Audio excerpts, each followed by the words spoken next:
बिस्मिल्लाहिर्रहमानिर्रहीम।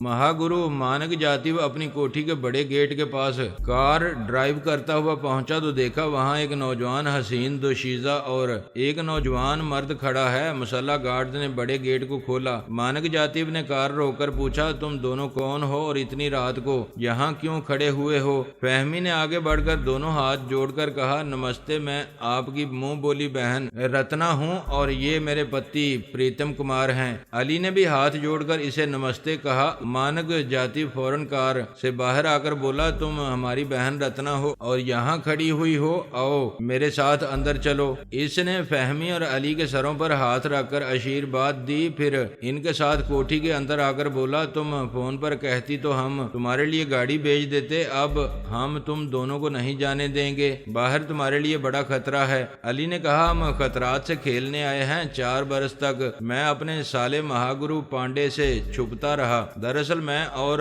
रत्ना कुछ गैर मामूली सलाहियतें हासिल कर रहे थे ताकि आइंदा हमें भाई पांडे से डरकर और छुपकर जिंदगी ना गुजारना पड़े। फहमी ने कहा, वैसे हम आपके साथ ही रहेंगे, मैं भाई के घर को अपना घर समझ कर आई हूँ। वो खुश होकर बोला, सारी जिंदगी मेरे साथ रहो, मैं किसी दुश्मन को तुम दोनों के करीब नहीं आने दूंगा। वो दोनों को एक कमरे में लाकर बोला, वैसे तो ये पूरी कोठी तुम्हारी है, मगर आराम करने के लिए आज ये कमरा है, बहुत रात हो चुकी है, आराम करो। मैं भी सोने जा रहा हूँ, चाहता हूँ कल सुबह बहुत बड़ा जश्न मनाऊं, बड़े बड़े इज्जतदार लोगों को दावत दूं, तुम इनकी मौजूदगी में मुझे राखी बांधोगी, मैं तुम्हारे भाई पांडे को भी दावत दूंगा। अली ने कहा, भाई जातिब प्लीज कल जश्न मनाने का प्रोग्राम ना बनाओ, हम 1-2 रोज यहाँ छुप कर रहेंगे और ये तमाशा देखेंगे कि भाई पांडे हमसे दुश्मनी करने के लिए और कितने दुश्मनों से दोस्ती करेगा। मानिक जातिब ने कहा, हाँ मुझे याद आया, बड़े मुल्कों के जासूस फराद अली तैमूर को कत्ल कराने के लिए महागुरु पांडे से सौदा कर रहे हैं कि वो रत्ना को ढूंढकर महागुरु पांडे के हवाले कर देंगे। वो जासूस मुझसे भी यही सौदा करना चाहते थे। मैंने साफ कह दिया है कि जिसे बहन कह दिया, इसकी तरफ कोई आंख उठाकर भी देखेगा तो इसकी आंखें निकाल कर फेंक दूंगा। मैंने इस जासूस और इसके गाइड को इस शहर से निकाल दिया है। अली ने कहा, इससे क्या होगा?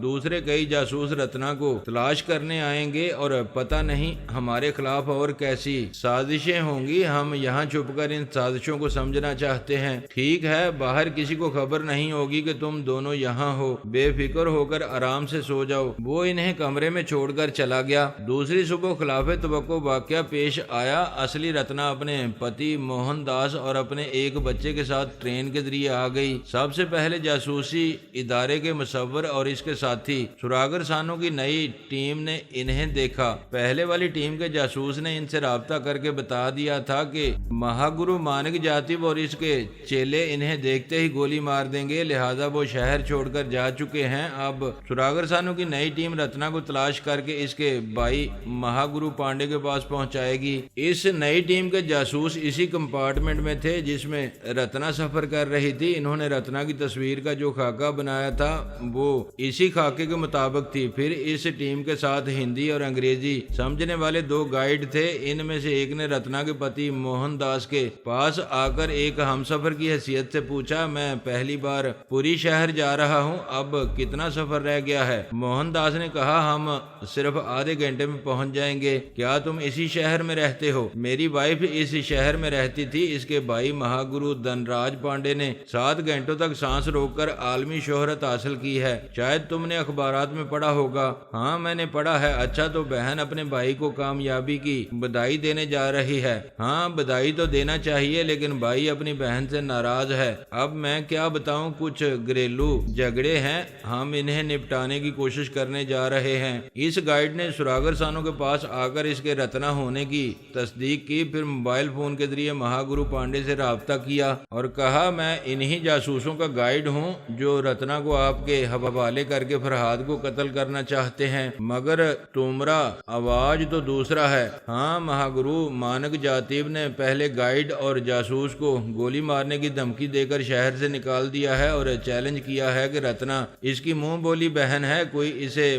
महागुरु पांडे के हवाले करेगा तो वो इसे जिंदा नहीं छोड़ेगा। ओ सुसरा किसी का गोली मारेगा, हम इसका कच्चा चबावत हैं। रत्ना दिखाई तो हम का खबर करो। महागुरु हमारे साथ रत्ना ट्रेन में है और 10 मिनट में पुरी के रेलवे स्टेशन पहुंचने वाली है। क्या हम इसे अगवा करके ले आएं या आप खुद स्टेशन आएंगे? हमारी बहना को अगवा करने कोई हाथ नहीं लगाएगा, हम अभी स्टेशन पहुंच रहे हैं। पुरी आखिरी स्टेशन है। रत्ना अपने पति और बच्चे के साथ ट्रेन से उतरकर रेलवे पुलिस के दफ्तर आई। इसने इंस्पेक्टर से कहा, मैं महागुरु पांडे की बहन रत्ना हूँ, आपके आला अफसर से बात करना चाहती हूँ। यहाँ हमारी जिंदगी को खतरा है।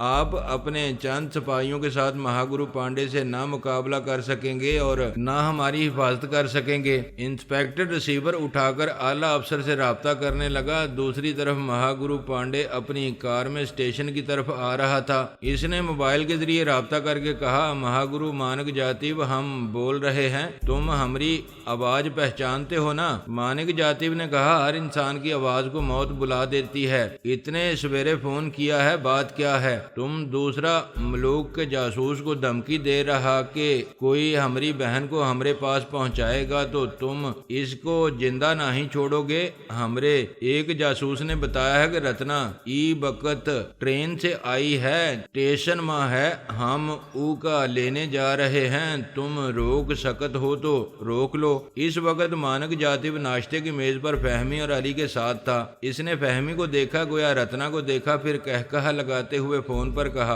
पता नहीं तुम किस रत्ना को लेने रेलवे स्टेशन जा रहे हो। ये जो बाहर से आने वाले अंग्रेज जासूस होते हैं ना, ये दूसरों को खूब उल्लू बनाते हैं। वो फरहाद अली तैमूर को कत्ल कराने के लिए एक ही शक्ल की 10 रत्ना तैयार कर सकते हैं। हम तुमको रोकने नहीं आएंगे, क्योंकि हम जानते हैं कि असल रत्ना कहाँ है। कोई अच्छा मौका आने दो, हम सारी दुनिया के सामने अपनी और तुम्हारी बहन रत्ना को पेश करेंगे। ये कहकर इसने फोन बंद कर दिया। फहमी ने पूछा, आप अभी 10 रत्ना तैयार करने वाली बात क्यों कर रहे थे? ये कम वक्त अंग्रेज जासूस तुम्हारे भैया को उल्लू बना रहे हैं। इन्होंने रिपोर्ट दी है कि रत्ना अभी सवेरे की ट्रेन से यहाँ आई है और तुम्हारा भाई इसे पकड़ने के लिए स्टेशन जा रहा है। पता नहीं किस बेचारी को इन अंग्रेजों ने रत्ना बना दिया है। अली ने उठते हुए कहा, मैं जरा वॉशरूम जा रहा हूँ, अभी आकर चाय पीऊंगा। वो तेजी से चलता हुआ अपने कमरे में आया, फिर दरवाजा बंद करके मोबाइल के जरिए पारस से राब्ता किया। इसे सानी की आवाज सुनाई दी। पारस सो रहा है, खैरियत तो है? हम जिस शहर में हैं वहाँ शायद असली रत्ना आ गई है। इसका भाई इसे पकड़ने के लिए रेलवे स्टेशन की तरफ जा रहा है। तुम ख्याल ख्वानी के जरिए पापा से कहो यहाँ महाराज है, वो इसके दिमाग में जाकर हकीकत मालूम करें और बेचारी असली रत्ना को भाई के जुल्म से बचाएं। इसने ये कहकर फोन बंद किया, फिर वॉशरूम में हाथ धोने चला गया। फहमी ने कहा, किसी गरीब बेकसूर औरत पर इसलिए जुल्म नहीं होना चाहिए कि इस बेचारी को मेरी हमशक्ल बना दिया गया है। मैं ये नहीं चाहती कि एक डरी रत्ना के बायस आप मेरे भैया से लड़ाई करें। आप कानून के मुहाफिजों के जरिए इस बेचारी को जुल्म से बचा सकते हैं। मानक जातिब कायल होकर पुलिस के एक आला अफसर से राब्ता करने लगा। पुलिस के 2 आला अफसर कई मुसल्लह सिपाहियों के साथ रेलवे स्टेशन पहुंच गए थे। इन्होंने वहां रत्ना, इसके पति और बच्चे को देखा। एक आला अफसर ने पूछा, क्या तुम ही महागुरु धनराज पांडे की बहन रत्ना हो? वो बोली, जी हाँ, 4 वर्ष पहले मैंने भैया की मर्जी के खिलाफ मोहनदास से शादी की थी और ये जानती थी कि भैया को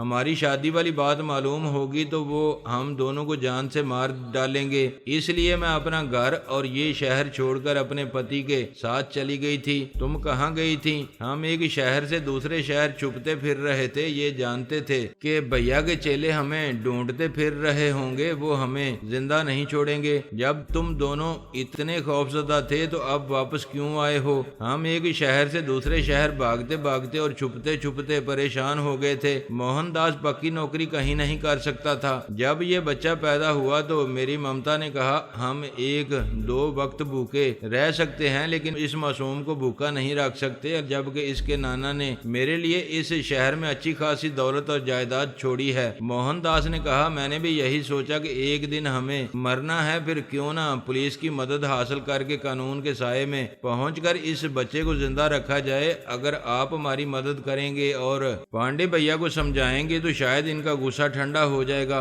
आला अफसर ने रत्ना से कहा, तुमने अपने भैया के एक चेले धर्मराज को कत्ल किया है। कल मुझसे फोन पर कह रही थी कि पहले तुम्हारे भैया से ये एतराफनामा लिखवाएंगे कि वो तुम्हें अपने चेलों के जरिए कत्ल कराना चाहता है, इसके बाद तुम खुद को कानून के हवाले करोगी। वो हैरानी से ये बातें सुन रही थी, फिर बोली, आईजी साहब, मैं कभी किसी चींटी को भी नहीं मारती, किसी इंसान की हत्या कैसे कर सकती हूँ? कौन है वो चेले, कौन है वो जिसे मैंने कत्ल किया है? इसी शहर में इसका कत्ल हुआ है, इसकी चिता जला दी गई है। मोहनदास ने कहा, हम अभी ट्रेन से आ रहे हैं, ये ट्रेन के टिकट हैं। जब मेरी पत्नी यहाँ नहीं थी तो इसे कत्ल कैसे कर सकती थी? अफसर ने सोचते हुए कहा, अगर तुम वाकई महागुरु पांडे की बहन रत्ना हो और तुम अभी ट्रेन से आई हो तो फिर धर्मराज को तुमने नहीं किसी दूसरी औरत ने कत्ल किया है। दूसरे अफसर ने कहा, मामला उलझा हुआ है, धर्मराज को कत्ल करने वाली खुद को रत्ना क्यों कह रही थी? हमारे जासूस और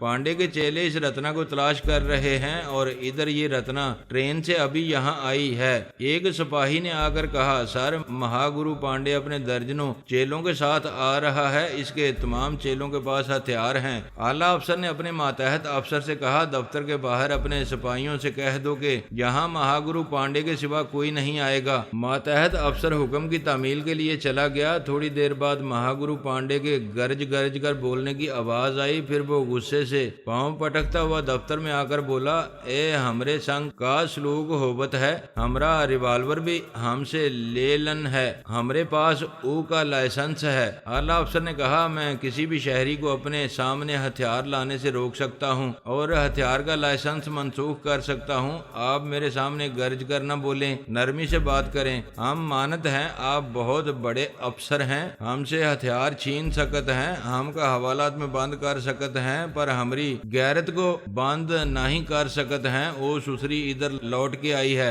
और हम गर्ज के भी ना बोलें, ई तो कोई कानून नहीं है। तो फिर गर्ज कर बोलते रहें, जब तक गुस्सा दिखाते रहेंगे हम रत्ना को आपके सामने नहीं लाएंगे। वो गुस्से से मुठ्ठियां भींचकर बेबसी से इधर उधर देखने लगा। फिर इसने एक घूंसा मेज पर मारा, मेज का वो हिस्सा दूर तक टूट गया। इसमें रखी हुई लिखने पढ़ने की चीजें उछलकर इधर उधर जमीन पर गिर पड़ी। आला अफसर ने कहा, तुमने पुलिस के दफ्तर में आकर यहाँ की चीजों को नुकसान पहुँचाया है। मैं इंस्पेक्टर और सिपाहियों को हुक्म देता हूँ, आइंदा तुम इस तरह ताकत का मुजाहरा करोगे तो तुम्हारे हाथों और पैरों में गोलियां मारकर तुम्हें जख्मी कर दिया जाएगा। दूसरे अफसर ने कहा, जरा अकल से सोचो, गोलियां तो तुम्हारे जिस्म से निकल जाएंगी, लेकिन तुम लाख ताकतवर होने के बावजूद हाथों और पैरों से हमेशा के लिए अपाहज हो जाओगे। तमाम सिपाहियों ने अपनी गनों का रुख इसकी तरफ कर लिया था। वो बेबसी से घूर कर आला अफसर को देखने लगा, फिर अपने सर के बालों को नोचते हुए एक कुर्सी पर बैठ गया। वो आलमी रिकॉर्ड कायम करने और गैर मामूली कुव्वतों का हामिल होने के बावजूद वहाँ बेबस हो गया था और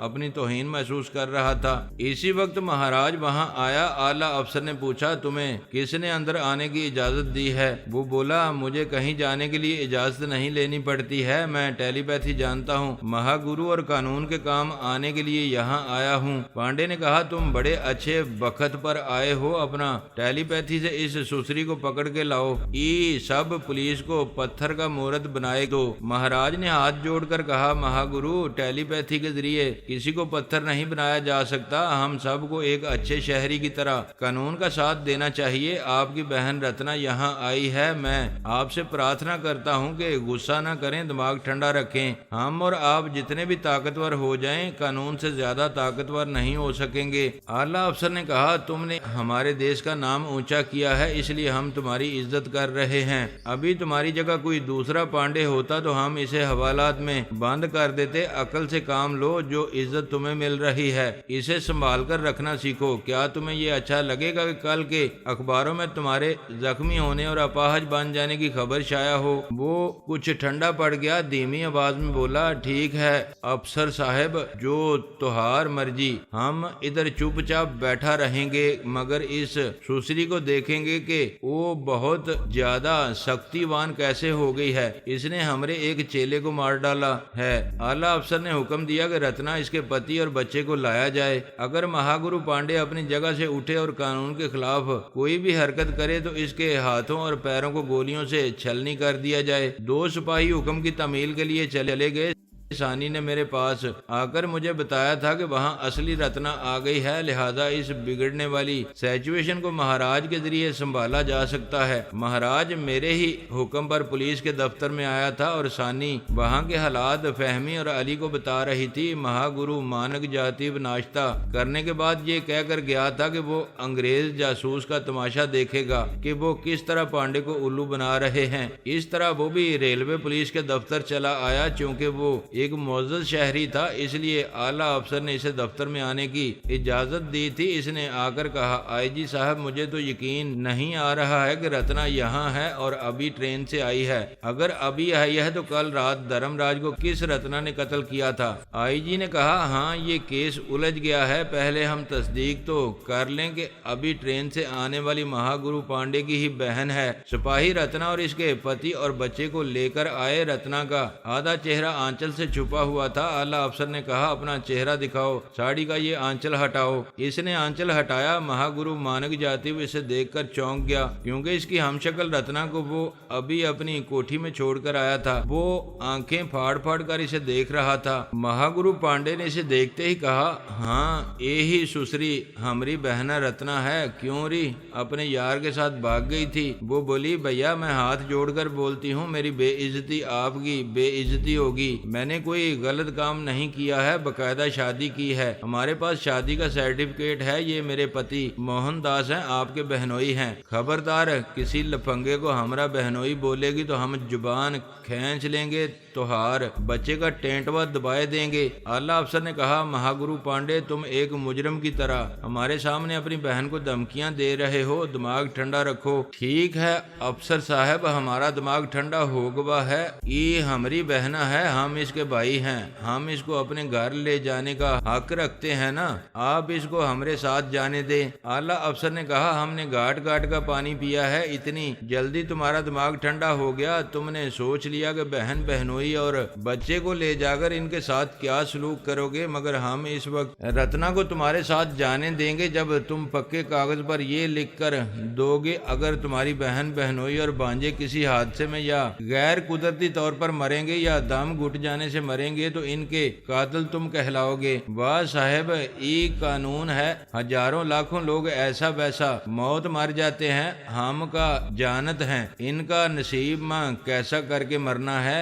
ये तीनों ऐसा वैसा मौत मरेंगे तो का हम इनका कातिल बन जाएंगे? ये तो को इंसाफ नहीं है। महाराज ने मेरी मर्जी के मुताबिक कहा, जरा 1 मिनट के लिए बहस बंद करें और मेरी बात सुने। मैं इतनी देर से इस औरत और इसके पति के दिमाग में पड़ रहा था, अब यकीन से कहता हूँ कि ये महागुरु की बहन रत्ना नहीं है। पांडे ने कहा, तुम का बकवास कर रहे हो? का हम हमारी बहना को नहीं पहचानत हैं? इस सुसरी को हम बचपन से देख रहे हैं। महाराज ने कहा, इसकी सूरत पहले ऐसी नहीं थी, प्लास्टिक सर्जरी के जरिए इस औरत को रत्ना की हमशक्ल बनाया गया है। आला अफसर ने पूछा, हम तुम्हारी बात का कैसे यकीन करें? इंसान के अंदर जो छुपे हुए ख्यालात होते हैं इन्हें हम टेलीपैथी के जरिए पढ़ लेते हैं और हकीकत मालूम कर लेते हैं। इस औरत और मर्द को भी ये मालूम नहीं है कि इन दोनों का ब्रेन वॉश किया गया था। ये दोनों अपनी पिछली जिंदगी भूल गए हैं। इस औरत के दिमाग में ये ख्यालात ठोंस दिए गए हैं कि ये महागुरु धनराज पांडे की बहन रत्ना है और ये इसका पति मोहनदास है। अफसर ने पूछा, फिर ये कौन है? अगर इनकी याददाश्त वापस आएगी तो मैं इनके ख्यालात पढ़कर बता सकूंगा कि ये दोनों बेचारे कौन हैं और किस मकसद के लिए इन्हें रत्ना और मोहनदास बनाया गया है। आला अफसर ने शुबा जाहिर करते हुए पूछा, क्या तुम वाकई टेलीपैथी जानते हो? मैं यहाँ सब के दिमागों में पहुंचकर अभी टेलीपैथी का मुजाहरा करूंगा, लेकिन आप ये भी सोचें कि रत्ना ने मेरे भाई धर्मराज को कत्ल किया है। मैं तो चाहूंगा इसे सजाए मौत हो। अगर ये कानून से बच निकलेगी तो मैं टेलीपैथी के जरिए इसकी सांस रोक दूंगा। ये दम घुट जाने के बाद यहीं मर जाएगी और किसी की समझ में नहीं आएगा कि ये कैसे मर गई है। लेकिन मैं इस औरत से इंतकाम नहीं ले रहा हूँ, क्योंकि मैं इसके अंदर की बात जानता हूँ। ये रत्ना नहीं है। है। आला अफसर ने कहा, मुझे यकीन दिलाओ कि तुम टेलीपैथी जानते हो। महाराज ने एक सिपाही से इसका नाम पूछा। वो बोला, मेरा नाम दीन दयाल है। दीन दयाल, तुम अच्छे सेहतमंद हो, अपने अंदर इरादा कर लो कि सांस नहीं रोकोगे, मगर मेरी टेलीपैथी तुम्हें सांस रोकने पर मजबूर कर देगी। दीन दयाल ने कहा, चाहे कुछ भी हो जाए मैं सांस नहीं रोकूंगा, आप आजमा लें। महाराज ने इसके दिमाग पर कब्जा जमा लिया। अचानक इसने सांस रोक ली। एक दो बार सांस लेने की कोशिश की मगर नाकाम रहा। इसके हाथ से गन छूट गई। वो खड़ा हुआ था, सांस लेने की पूरी कोशिश करते हुए डगमगाने लगा, फिर फर्श पर गिर पड़ा। महाराज इसके दिमाग से निकल आया। वो फर्श पर गिरा हुआ गहरी गहरी सांस लेने लगा। महाराज ने कहा, मैं इसके दिमाग से निकलना आता तो ये अभी फर्श पर तड़प तड़प कर मर जाता। सिपाही फर्श पर रेंगता हुआ आकर महाराज के कदमों से लिपट कर बोला, मैं आपका एहसान नहीं भूलूंगा, आपने मुझे मरने से बचा लिया है। महाराज ने कहा, जाओ और अपनी गन उठाकर एक सिपाही की तरह अपने अफसरान के सामने खड़े रहो। वो आला अफसर के दिमाग में गया, फिर वापस आकर बोला, आप अभी सोच रहे हैं कि ये टेलीपैथी जानने वाला बहुत खतरनाक है क्या? मैं गलत कह रहा हूँ? आला अफसर ने कहा, तुम दुरुस्त कह रहे हो, अभी मैं यही सोच रहा था। महाराज ने कहा, मैं बरसों से इस शहर में महागुरु धनराज पांडे की सेवा करने आता हूँ। आज तक मैंने यहाँ किसी को नुकसान नहीं पहुँचाया, इसलिए आप ये ना सोचे कि मैं खतरनाक हूँ। महागुरु मानक जातिव ने कहा, हमने सुना था कि महागुरु पांडे के दो चेले सूर्या राज और धर्मराज टेलीपैथी जानते हैं। आज ये देख लिया कि ये कितना खतरनाक इल्म है, मगर एक बात समझ में नहीं आई। कौन सी बात? यही कि तुम्हारा भाई धर्मराज टेलीपैथी जानता था, फिर रत्ना के हाथों कैसे मारा गया?